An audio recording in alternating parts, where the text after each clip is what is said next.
and welcome to Wellness Wednesday. My name is Amy.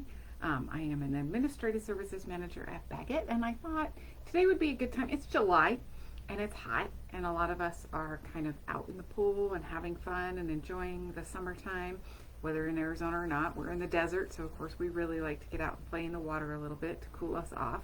But I thought it would be a good time to kind of go over some pool safety tips, because we want to remain, healthy while we're in the pool, be safe, and enjoy our time while we're swimming and not have to worry about remaining safe. So here are some tips from the Arizona Department of Health and Services. First of all, when it comes to your pool enclosure, there are specific requirements that you should have. It should entirely enclose your pool area unless it's connected to like a house or some other structure. It should be at least 5 feet high. There should be no openings other than doors or gates that are self-latching, self-closing, and they open outward. I'm not sure why, but that's one of the rules, so there you go. It should be at least 20 inches from the water, and it should have absolutely no footholds or handholds that are accessible from the exterior side that can be used to climb the barrier. So those are some things to keep in mind just about the enclosure requirements. The pool safety recommendations. Number one, and this should be kind of obvious, but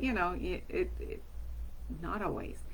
Never leave a child unattended in the pool area. So just because flotation devices and swimming lessons, maybe your child's had those, it doesn't matter. They're not substitutes for supervision. A child should always be watched when and around the pool area. So keep that in mind.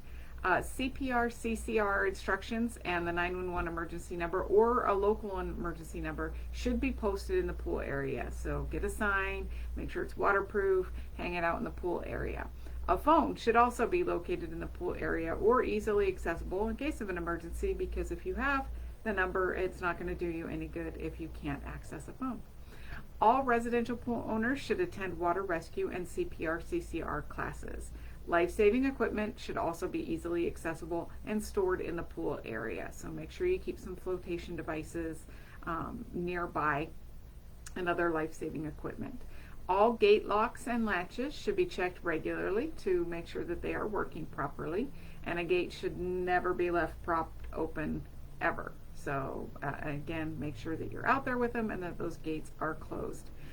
All items that could be used to climb a pool barrier should be removed from around the barrier, which I kind of touched on already with those enclosure requirements. But just, it never hurts to mention it again. Sometimes we think, no big deal, I'll just put this little tub over there near the fence because it has our towels or our pool toys or whatever. Make sure that that's inside the enclosure if you have something like that.